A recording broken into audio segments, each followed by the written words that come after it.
নমস্কার বন্ধুরা, আজ আপনাদেরকে আমি দেখাতে চলেছি তো রেশন ডিলার পরিবর্তন। তাই ভিডিওটি শেষ পর্যন্ত অবশ্যই দেখবেন। ভিডিওটি ভালো লাগলে লাইক করবেন, চ্যানেলটিকে সাবস্ক্রাইব করে পাশে রাখা বেল আইকনটি প্রেস করে নোটিফিকেশন অল করে রাখবেন। সবার সুবিধার্থে ভিডিওটি শেয়ার করবেন। তো চলুন শুরু করি। ফার্স্ট আপনারা চলে আসবেন রেশন কার্ডের যে অফিসিয়ালি পোর্টাল food.wb.gov.in এই পোর্টালে আসার পরেই আপনারা এখানে দেখতে পেয়ে যাবেন সিটিজেন হোম নামে কিন্তু একটি অপশন দেওয়া রয়েছে। তো আপনারা এই সিটিজেন হোম অপশনে ক্লিক করবেন। সিটিজেন হোম অপশনে ক্লিক করার পরে কিন্তু আপনার সামনে তিনটে অপশন আসবে। তো এখানে আপনারা রেশন কার্ড এই অপশনে ক্লিক করবেন। রেশন কার্ড অপশনে ক্লিক করার পরেই কিন্তু আপনার সামনে আরো দুইটি অপশন চলে আসবে। তো এখানে আপনারা সেলফ সার্ভিস অপশনে ক্লিক করবেন। তারপরেই কিন্তু আপনাদের সামনে অনেকগুলো অপশন চলে আসবে। তো এখান থেকে আপনারা দেখে নেবেন বা খুঁজে নেবেন যে চেঞ্জ এফপিএস। তো আপনারা এই চেঞ্জ এফপিএস এর নিচে দেখতে পেয়ে যাবেন ক্লিক হেয়ার নামে একটি অপশন দেওয়া রয়েছে। তো আপনারা এই ক্লিক হেয়ার অপশনে ক্লিক করবেন। ক্লিক হেয়ার অপশনে ক্লিক করার পরে কিন্তু পেজটি লোড নেবে এবং আপনাদের সামনে কিন্তু এমন একটি ইন্টারফেস চলে আসবে।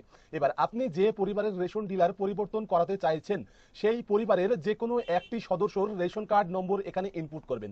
তবে মনে রাখবেন যে সদস্যর রেশন কার্ড নম্বর আপনি এখানে ইনপুট করছেন সেই সদস্যর আধার কার্ডের সঙ্গে যেন মোবাইল নম্বর লিঙ্ক থাকে। আদারওয়াইজ আপনি কিন্তু আপনার রেশন ডিলার পরিবর্তন করাতে পারবেন না। রেশন ডিলার পরিবর্তন করানোর জন্য আধার কার্ডে মোবাইল নম্বর লিঙ্ক থাকা বাধ্যতামূলক। তো এখানে আপনি কি করবেন, আপনি রেশন কার্ড নম্বরটি ইনপুট করবেন, তারপর আপনারা সার্চ অপশনে ক্লিক করবেন। সার্চ অপশনে ক্লিক করার পরেই কিন্তু আপনার সামনে রেজাল্ট চলে আসবে এবং এখানে কিন্তু আপনি যে রেশন কার্ড নম্বরটি ইনপুট করবেন সেই উপভোক্তার সমস্ত ডিটেলস দেখিয়ে দেবে, যেমনটা নাম, জেন্ডার, ডিওবি, আধার কার্ড লিঙ্ক থাকলে আধার কার্ড নম্বর এবং মোবাইল নম্বরের সাথে কার্ডটি স্ট্যাটাসও আপনারা কিন্তু এখানে দেখতে পেয়ে যাবেন। তবে তো এখানে আপনারা কি করবেন, একটি টিক চিহ্ন দিয়ে দেবেন। তো এখানে টিক চিহ্নটি দেওয়ার পরে কিন্তু সেন্ড ওটিপি নামে একটি অপশন চলে আসবে। তো আপনারা কি করবেন, এই সেন্ড ওটিপি অপশনে ক্লিক করবেন। সেন্ড ওটিপি অপশনে ক্লিক করার পরেই কিন্তু আপনার সামনে এখানে ওটিপি ইনপুট করার ঘর চলে আসবে। তো আপনাকে কিন্তু এই ঘরে ওটিপিটি ইনপুট করতে হবে।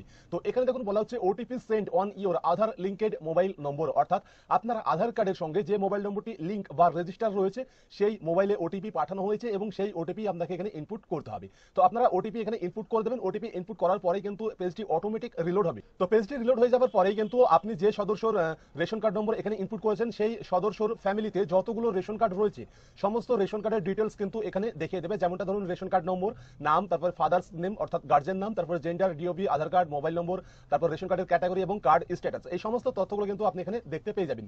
তো আপনারা এই পেজে একটু নিচের দিকে স্ক্রল করবেন। নিচের দিকে স্ক্রল করার পরে আপনারা এখানে কারেন্ট আপনার যে রেশন ডিলার রয়েছে, মানে এখন আপাতত আপনি যে রেশন ডিলারের কাছে রয়েছেন সেই রেশন ডিলারের নাম, ব্লকের নাম, তারপরে এফপিএস কোড এবং ডিস্ট্রিক্ট নাম, এগুলো কিন্তু আপনারা দেখতে পেয়ে যাবেন। তারপরে এখানে বলা হবে যে আপনার যে অ্যাড্রেস সেটি কিন্তু আপনাকে আপডেট করাতে হবে প্রথমত, তারপরেই কিন্তু আপনি আপনার রেশন ডিলারটি পরিবর্তন করাতে পারবেন। এবার রেশন ডিলার মূলত একটি কারণেই পরিবর্তন করানো হয়ে থাকে বা করানো হয়, যেটি হচ্ছে কিনা আপনি এক জায়গা থেকে যদি আপনি অন্য জায়গায় শিফট হন বা আপনি যদি জায়গা পরিবর্তন করেন সেই ক্ষেত্রে কিন্তু আপনাকে আপনার রেশন কার্ডটি ট্রান্সফার করে নিয়ে আপনাকে আপনার নতুন জায়গায় নিয়ে যেতে হবে। তো এবার আপনি যে নতুন জায়গাতে গিয়েছেন সেই নতুন জায়গার ঠিকানা যখনই আপনি এখানে আপডেট করাবেন তখন কিন্তু ওই ঠিকানাতে যে রেশন ডিলারগুলো রয়েছে সেই রেশন ডিলারের নামগুলো কিন্তু এখানে অটোমেটিক্যালি চলে আসবে। তাই আপনি এখানে ফার্স্ট আপনার ডিস্ট্রিক্টের নাম, যদি আপনার অন্য কোনো ডিস্ট্রিক্ট হয়, মানে এখন কারেন্টলি আপনি যে ডিস্ট্রিক্টে রয়েছেন সেই ডিস্ট্রিক্ট ছাড়া যদি অন্য কোনো ডিস্ট্রিক্ট হয় সেই ক্ষেত্রেও আপনি এখান থেকে চেঞ্জ করাতে পারবেন। তো এখান থেকে আপনি আপনার ডিস্ট্রিক্টের নাম, নতুন যে ডিস্ট্রিক্ট হবে সেটি সিলেক্ট করে নেবেন। তারপর এখান থেকে আপনি আপনার ব্লকের নাম সিলেক্ট করবেন, এখান থেকে গ্রাম পঞ্চায়েত বা ওয়ার্ড সিলেক্ট করবেন, তারপর এখান থেকে ভিলেজ সিলেক্ট করে নেবেন, এখানে পিনকোডটি বসিয়ে দেবেন, এখানে আপনার যে পুলিশ স্টেশনের নাম সেটিও আপনারা এখানে বসিয়ে দেবেন। এখানে যে ঠিকানা বা অ্যাড্রেসটা আপনি দিচ্ছেন মনে রাখবেন সেটি কিন্তু আপনার নতুন ঠিকানা। এরপরে আপনি এখানে আপনার যে পোস্ট অফিস হবে সেটি সিলেক্ট করে নেবেন। সিলেক্ট করে নেবার পরেই এখানে বলা আছে এন্টার অ্যাড্রেস। তো এখানে কিন্তু আপনি আপনার সম্পূর্ণ অ্যাড্রেসটি বসাবেন। এই ঘরে যে ঠিকানাটি আপনি লিখবেন এই ঠিকানাটাই কিন্তু আপনার রেশন কার্ডে আপডেট হয়ে যাবে। তাই এখানে আপনি আপনার সম্পূর্ণ ঠিকানাটি লিখে দেবেন এবং তারপরেই এখানে বলা আছে রেশন ডিলার। তো এখান থেকে কিন্তু আপনাকে রেশন ডিলার সিলেক্ট করতে হবে। তো ওপরে আপনি যে ঠিকানা সিলেক্ট করছেন সেই ঠিকানাতে যতগুলো রেশন ডিলার রয়েছে সমস্ত রেশন ডিলারের নাম এখানে চলে আসবে। এখান থেকে আপনার নিকটবর্তী বা আপনি যে রেশন ডিলারের কাছে যেতে চাইছেন সেই রেশন ডিলারের নামটি সিলেক্ট করে নেবেন।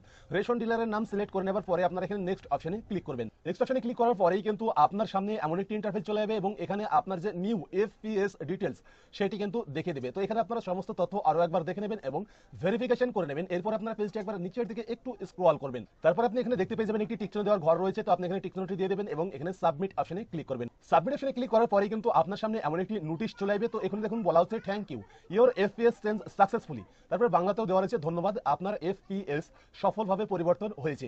সাথে সাথেই কিন্তু আপনার এই রেশন ডিলারটি পরিবর্তন হয়ে যাবে যদি আপনি এইভাবে আপনার রেশন ডিলার পরিবর্তন করান। তারপরে বলা হচ্ছে ইআরসি অর্থাৎ ই রেশন কার্ড ডাউনলোড। তো এই ইআরসি ডাউনলোড অপশনে ক্লিক করে কিন্তু আপনি আপনার নতুন ডিলারের কাছে যাওয়ার যে ই রেশন কার্ড সেটি অনলাইন থেকে খুব সহজেই ডাউনলোড করে নিতে পারবেন আধার ওটিপি বা মোবাইল ওটিপি দিয়ে। আজকে আমার ভিডিওটি ভালো লাগলে অবশ্যই লাইক করে দেবেন।